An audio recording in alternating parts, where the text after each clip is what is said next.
Shout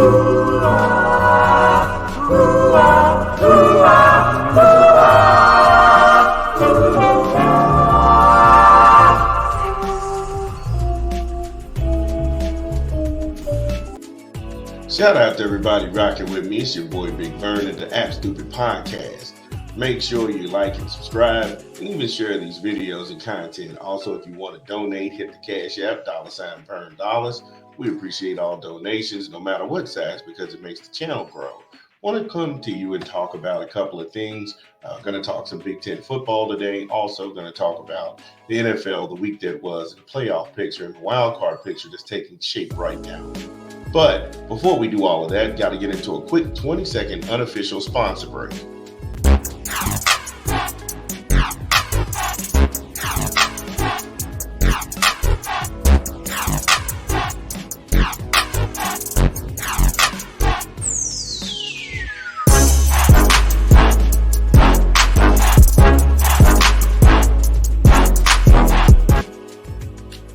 Subway, eat fresh.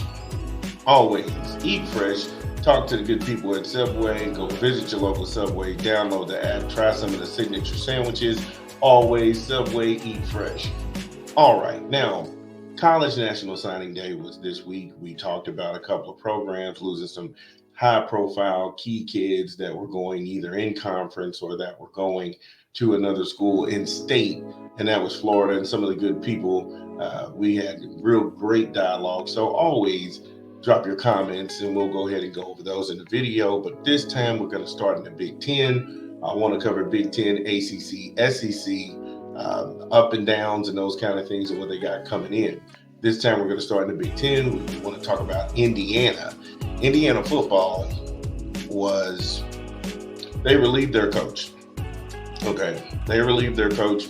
He wasn't performing up to Indiana standards. They went out, they found a coach that can go ahead and do the job, and Curt Cignetti. Now, looking at Indiana's record over the past 3 years, in 2021, 0-9 conference, 2-10 overall, 2022, 2-7 in the conference, 4-8 overall, and in 2023, 1-8 in the conference, 3-9 overall.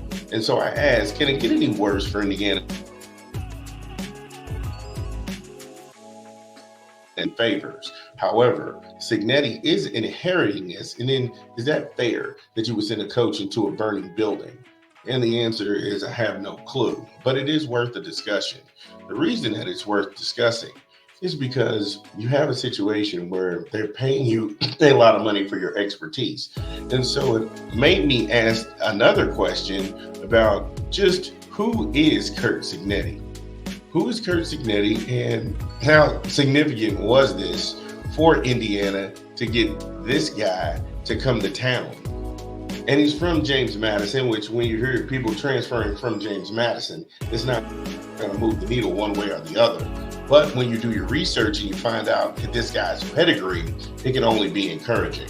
So if we do a deep dive on Mr. Cignetti, and I got this out of the Hoosier Huddle. It's a nice campus newspaper. You all go support the Hoosier Huddle if you're in the state of Indiana, if you're an Indiana fan. And you come find out that Cignetti, he is a Sabanite. And that is a term that I've invented. I've invented that term right now. In Alabama, working under Nick Saban, he got the chance to see how big-time programs should work.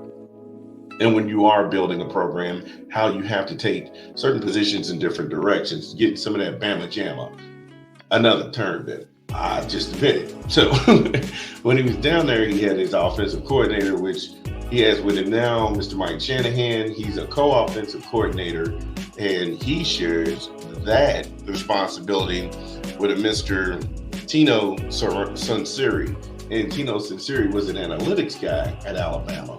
And then he worked under Steve Sarkisian. And the Sark is the coach out in Texas. So now you're starting to get a little bit more encouraged as you look down the names of coaches. Buda Williams, the defensive end coach. You've got Derek Owings, the strength and conditioning guy. You've got Brian Haynes, defensive coordinator. And it's just like these things come together and it's cohesive. So yes, when coaches do come in and take over a program, they usually get rid of everybody who's there and they bring their own guys in. When you bring your own guys in, you can do anything that you want to do. And I think they work well together. And that's a combination that has worked really well between Shanahan and Sunseri, because they create a high tempo offense. They create a high tempo offense and they put points on the board. And if there's anything to get people excited about Indiana football, is putting points on the board. But how does it translate over into the Big Ten? How does it translate over into the Big Ten? We'll talk about that in a quick 10 seconds.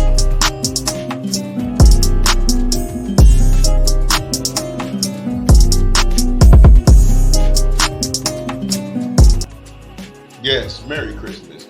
Enjoy your holidays. Thank you for listening to that Stupid podcast. Now, next year on the schedule for Indiana has FIU. They have Western Illinois, then UCLA, Charlotte, Maryland, and Northwestern. So from the first half of the schedule leading up to October the 12th in the bye week, Indiana's going to catch a lot of teams by surprise, because if this offense is as good as advertised and it's high flying and it scores a lot of points, then they should have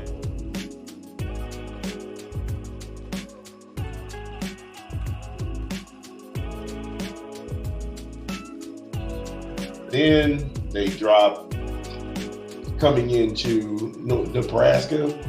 After the break, Nebraska, Washington, Michigan State, Michigan, they're off. And then they have the final two games, Ohio State at the Horseshoe and Purdue, the good folks in Lafayette. So, rivalry game at the end, along with some of your bigger games, Michigan and Ohio State. And that is going to be a really interesting year, to say the least. So having a look at some of the guys coming in, you've got Albert Mendoza. He's a quarterback, 6'2". He's coming out of Florida. Again, we talked about Florida missing some kids and kids actually leaving Florida to go elsewhere. And Albert Mendoza was one of those. Mario Landino, defensive lineman, 6'4". Dontre Hinders. Now, he's from Indiana. He's a quarterback. And he's a corner. He's a corner. One thing that I liked about when I looked at Indiana's recruiting class and the kids coming in, there are a lot of kids in state that chose Indiana, and that is huge. And I like to see that. Then you got Tyler Cherry. He's another Indiana kid, 6'5". That's a tall drink of water for a quarterback. Then you got Josh Folston. He's another Florida kid. He's a corner, 5'11". Charlie Becker, wide receiver, 6'3", out of Tennessee.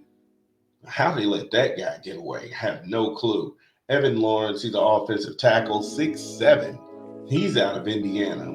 Quentin Clark, linebacker, 6'1", out of Georgia. Amendola Anjani. He is an interior offensive lineman, 6'4", 270. That kid's a beast. Kobe Martin. He's the running back. He's another Indiana kid. He's 6 foot.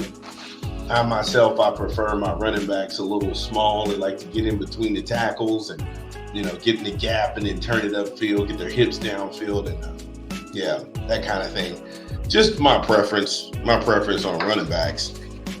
Tall backs like Eddie George, very powerful. Derrick Henry. Those are really good and fun to watch as well. And then William DePape, 6'6". And he's also, he's out of Illinois. And then you got an offensive tackle in Austin LaBrief, and he's 6'6". Jesus, what are they feeding these kids these days? So hearing all of that makes you a little bit more optimistic about Indiana. You've got a great offensive mind coach from James Madison. He's coming in. He's bringing his guys with him. He's bringing a system that made him successful at James Madison. They are going to put a lot of points on the board. You heard about all of the kids coming to town. The schedule doesn't look too daunting. The schedule isn't a gauntlet schedule where you're facing the toughest and you're getting everybody's best, because just out of the first break, you're not going to see anybody until the second break. The first team that you're going to see up front is UCLA, and that's going to be your first test. But after that, in that second mesh of games, there's the Michigans, there's the Michigan States, Nebraska. You got those teams, and then finally your last two games of the season, Ohio State, and then your rival in Purdue. So it gives Indiana fans a lot to be hopeful about. How will they do? Will they win? Will they be successful? We don't know, but it'll be fun to watch. And the questions are all legit. Is this offense going to translate over to the Big Ten? Who knows? Right now, you got two dominant teams in the conference, which is Michigan and Ohio State, and really, that's the national championship game every time these two get together, because it always has those implications.